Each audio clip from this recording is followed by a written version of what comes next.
Bismillahirrahmanirrahim. Assalamualaikum warahmatullahi wabarakatuh. Alhamdulillah wassalatu wassalamu ala Rasulillah Sayyidina Muhammad ibni Abdillahi sallallahu alaihi wa ala alihi wa sahbihi wa sallama tasliman katsira, amma ba'du. Pemirsa MJA TV yang berbahagia, marilah kita sama-sama melanjutkan tafsir dari surat Al-A'la, yang dimana pembukaan dan muqaddimah dari surat Al-A'la ini Allah Subhanahu wa ta'ala menjelaskan kepada kita tentang hakikat dunia, bahwa dunia itu tidak ada bedanya dari rumput yang awalnya hijau, indah, kemudian dia mulai menguning, kemudian dia menjadi hitam dan mati.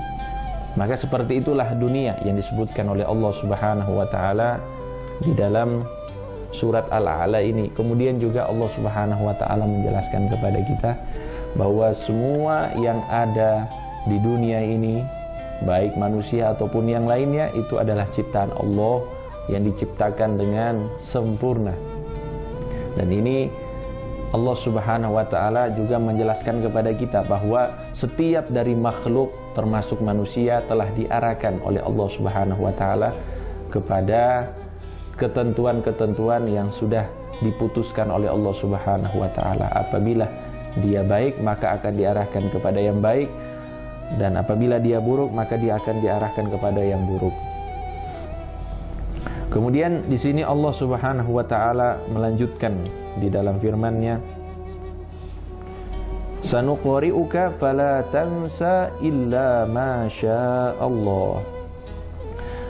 Dan kami akan bacakan kepadamu, wahai Nabi Muhammad sallallahu alaihi wasallam, dan kamu tidak akan pernah melupakannya, illa ma syaa Allah, kecuali apa-apa yang dikehendaki oleh Allah Subhanahu wa ta'ala. Di sini para ulama menjelaskan kepada kita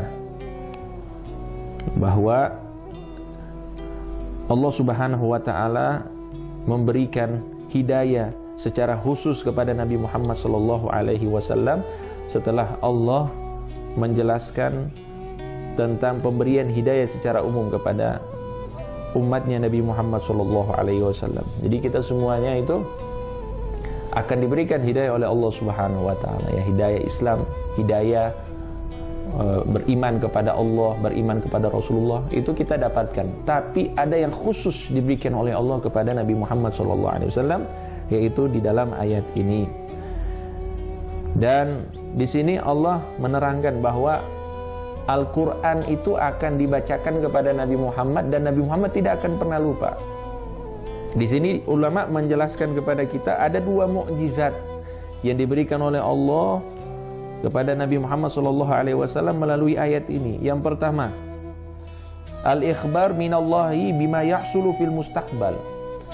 Jadi Allah Subhanahu wa ta'ala mengabarkan kepada Nabi Muhammad SAW tentang kejadian yang akan terjadi di masa yang akan datang, yaitu Nabi Muhammad tidak akan pernah melupakan Al-Quran. Kemudian yang kedua, kaunuhu yahfadhu hadzal kitab al-azim min ghairi dirasatin wala tikrar wala yansahu abada. Yang kedua ialah mukjizat berupa Nabi Muhammad dapat menghafal Al-Quran tanpa belajar dan tanpa diulang-ulang. Akan tetapi Nabi Muhammad tidak akan melupakannya selamanya. Artinya kalau kita umat Nabi Muhammad itu harus belajar bacanya, harus menghafal, harus mengulang-ulang. Tapi itu tidak berlaku untuk Nabi Muhammad SAW. Nabi Muhammad itu hanya mendengar sekali langsung hafal, dan ini adalah bentuk mukjizat dari Allah Subhanahu wa ta'ala untuk Nabi kita Nabi Muhammad SAW. Illa ma syaa Allah, kecuali apa-apa yang dikehendaki oleh Allah. Artinya masih ada hal-hal yang akan dilupakan oleh Nabi Muhammad SAW dari Al-Quran. Apa hal tersebut? Di sini dijelaskan oleh para ulama, yaitu tilawatahu tansahu binaskhi tilawatihi au hukmihi Wa kana sallallahu alaihi wasallam yajharu bil qira'ah ma'a qira'ati Jibril khaufan nisyan fa ka'annahu qila lahu la ta'jal biha innaka la tansa fala tut'ib nafsaka bil jahri biha. Jadi awal itu Nabi Muhammad sebagaimana yang sudah dijelaskan, Nabi Muhammad itu takut lupa dengan Al-Qur'an. Maka Nabi Muhammad setiap kali mendengar bacaan dari malaikat Jibril, Nabi Muhammad langsung mengeraskan suaranya untuk mengulang, untuk memastikan kalau bacaannya benar. Maka Allah Subhanahu wa taala menjamin bahwa Nabi Muhammad tidak akan pernah lupa. Illa masya Allah, tapi ada hal-hal yang akan dilupakan oleh Nabi Muhammad SAW sesuai dengan kehendak Allah. Apa hal-hal yang akan dilupakan oleh Nabi? Dijelaskan di sini ialah apa-apa yang mansuh dari Al-Quran. Jadi mansuh itu artinya yang dihapus dari Al-Quran. Yang pertama dihapus ayatnya, kemudian yang kedua dihapus hukumnya. Jadi ada di dalam Al-Quran itu yang dulu pernah diturunkan kepada Nabi Muhammad tapi sudah mansuh. Mansuh artinya sudah dihapus. Dihapus bacaannya dan dihapus hukumnya. Ada juga di dalam Al-Quran itu ayat-ayat yang bacaannya mansuh, dihapus, tapi hukumnya masih berlaku, seperti rajam. Rajam itu tidak ada di dalam Al-Quran ayatnya, akan tetapi hukumnya berlaku. Itu ayat pernah diturunkan kepada Nabi Muhammad SAW. Wa syekhu wa syekhatu idza zanaya farjumuhuma. Jadi apabila ada seorang yang sudah tua, yang sudah menikah, laki-laki dan perempuan, kemudian mereka berzina, maka rajamlah. Kalau kita cari di Al-Quran sudah tidak ada ayat ini. Karena apa? Sudah mansuh, sudah dihapus. Tapi hukumnya masih berlaku. Ada juga ayatnya masih ada, tapi hukumnya sudah tidak berlaku. Nah, untuk kedua model ayat ini ataupun firman Allah Subhanahu wa taala ini yang masih ada hukumnya tapi bacaannya sudah tidak ada, atau masih ada bacaannya tapi hukumnya sudah tidak ada, itu tetap dihafal oleh Nabi Muhammad SAW.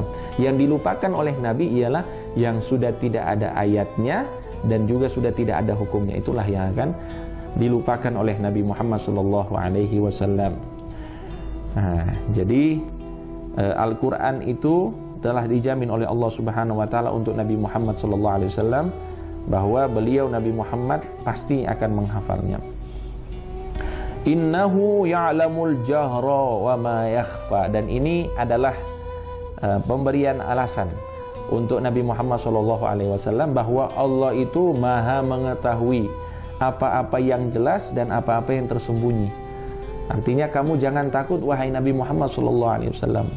Allah akan menjamin, Allah yang maha mengetahui akan menjamin bahwa kamu tidak akan melupakan Al-Quran. Allah itu bukan hanya mengetahui yang jelas, yang tersembunyi pun itu diketahui oleh Allah Subhanahu wa taala. Wa nuyassiruka lil yusra fadzakir in nafa'atidz dzikra.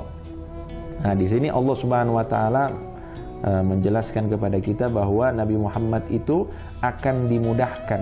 Untuk apa? Untuk mendapatkan yusra. Yusra adalah asy-syari'atul sahlah, yaitu syariatnya Allah yang mudah. Apa itu syariatnya Allah yang mudah? Yaitu agama Islam. Nah, ini adalah penjelasan dari Allah Subhanahu wa taala pada Nabi Muhammad SAW. Tenang wahai Nabi, bahwa nanti Allah Subhanahu wa taala lah yang akan menggiringmu untuk bisa menghafal Al-Quran, untuk bisa kamu mudah untuk mengamalkan syariatnya Allah Subhanahu wa taala. Fadzakir, dan setelah itu ingatkanlah, in nafa'atidz dzikra, apabila peringatanmu itu membawa manfaat.